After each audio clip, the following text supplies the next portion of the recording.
Hello बच्चों। Back video में अपन ने बात की थी थ्योरम नंबर 6.3 क्लास 10th के बारे में। आज अपन बात करते हैं थ्योरम नंबर 6.4 क्लास 10th के बारे में। बड़ी ही इंपॉर्टेंट थ्योरम है, तो ध्यान से देखिएगा। देखो क्या कहता है, if in two triangles the side of one triangle are the same ratio of side of another triangle. कहता है कि आपके पास दो ट्रायंगल, एक ट्रायंगल का नाम मैंने ले लिया एबीसी, दूसरे का नाम ले लिया पीक्यूआर, और इन साइड्स का रेशियो इक्वल है। रेशियो का मतलब ए बी अपोन में P Q equal to A C upon में P R equal to B C upon Q R. ये बात आपको गिवन है। आपको प्रूफ क्या करना है, कहता है कि भाई प्रूफ करो ये दोनों ट्रायंगल एक दूसरे के क्या होगी, सिमिलर होगी। तो देखो क्या करेंगे, मैंने सबसे पहले गिवन लिया। गिवन क्या है, in triangle A B C and triangle P Q R, दो ट्रायंगल आपके पास। क्या कहता है इनमें कि भाई ए बी अपोन में P Q equal to A C upon में P R equal to B C upon में क्यू आर। ये बात तो आपके पास गिवन है। तो क्या कहता है, प्रूफ कीजिए।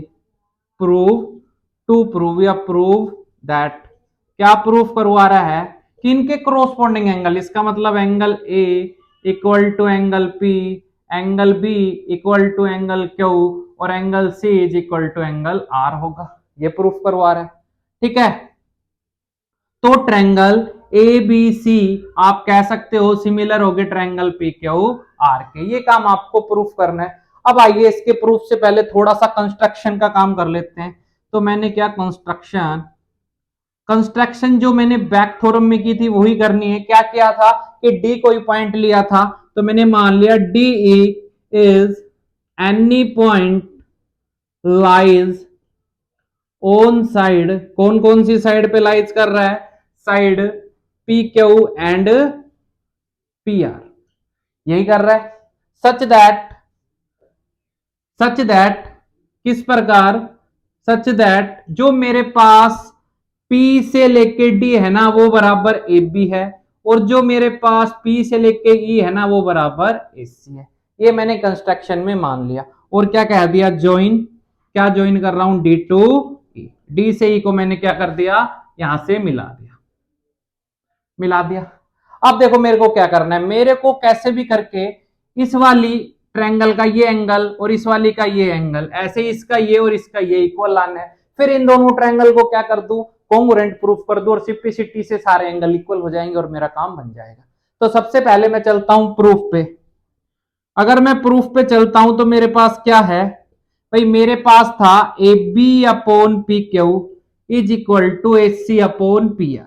ये बात मेरे को क्या थी भाई, गिवन थी, ठीक है।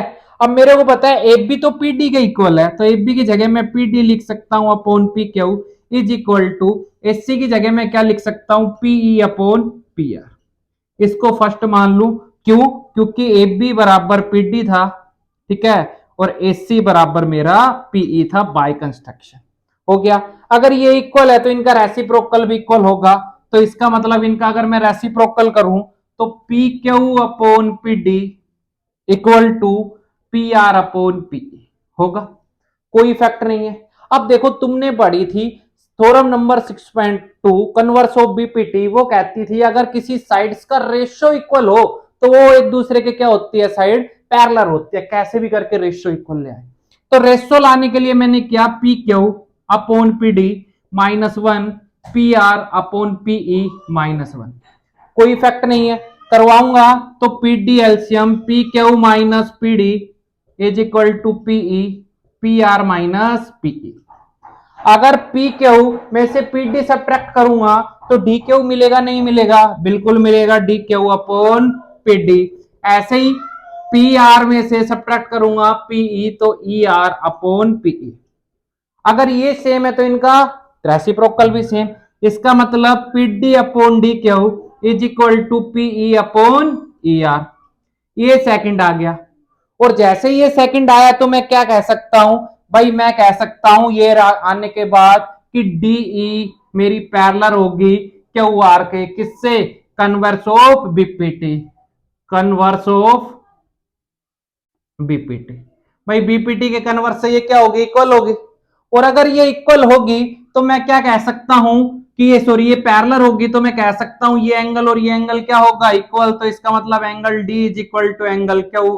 कैसे हो गए, क्रॉसपोंडिंग एंगल। और ऐसे ही angle A is equal to angle R. इतना आया आपको समझ, ठीक है। अब आगे मैं क्या करता हूं, इन दोनों ट्रायंगल को एक दूसरे के क्या कर देता हूं, सिमिलर प्रूफ कर देता हूं। देखे ना कैसे, यहां तक अपना हो गया था।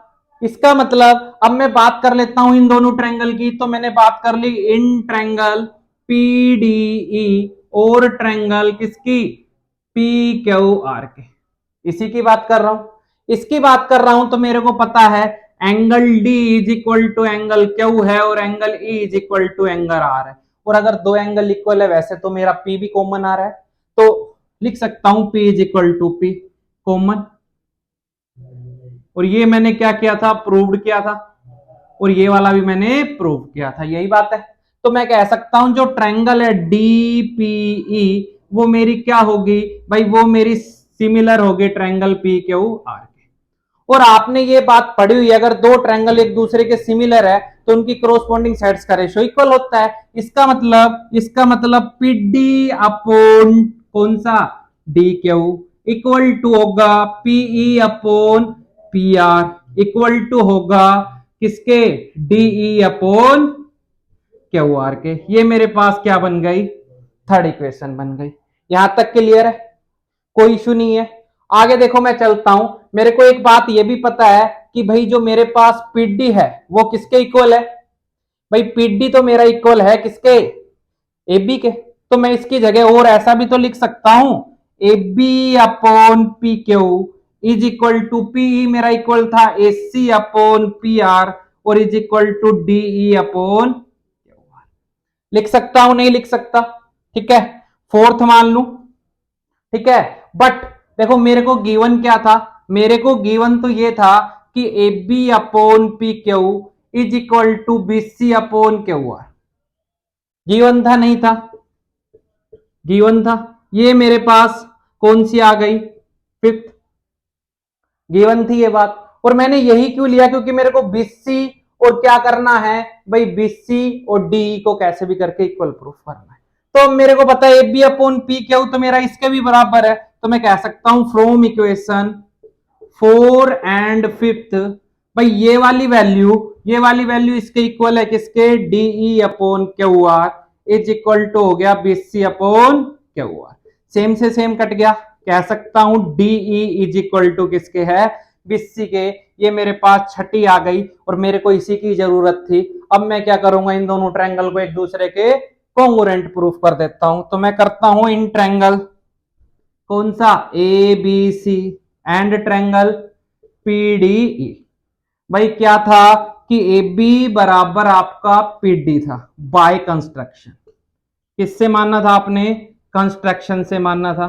दूसरा दूसरा आपका जो एसी था वो बराबर था पीई, वो भी बाय कंस्ट्रक्शन। और तीसरा जो आपका बीसी था वो बराबर आपने कह दिया डीई, ठीक है। प्रूव्ड किया है ये।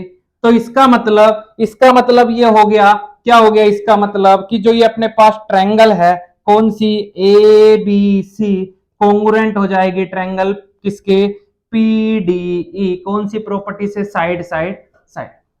देखो अब मैं क्या कह सकता हूं कि मेरे पास ट्रायंगल ए बी सी क्या होगी, कॉन्ग्रुएंट ट्रायंगल पीडीई किससे, S S S, side side side से हो गई। और आपने एक चीज और पढ़ी है सीपीसीटी से, अगर दो ट्रायंगल कॉन्ग्रुएंट है तो उनके जो क्रॉसपोंडिंग एंगल्स है वो क्या होते हैं, इक्वल। और ऐसे ही एंगल ये किसके इक्वल हो जाएगा, एंगल ई के, सीपी सिटी से। बट और angle A is equal to angle P हो जाएंगे, नहीं हो जाएंगे।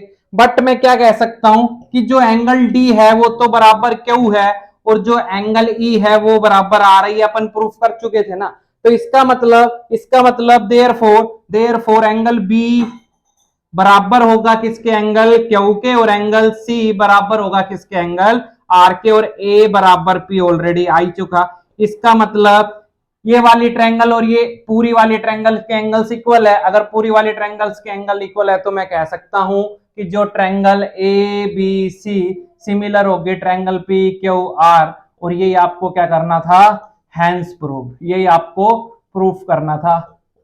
आई होप आपको ये थ्योरम्स अच्छे से समझ आई होगी।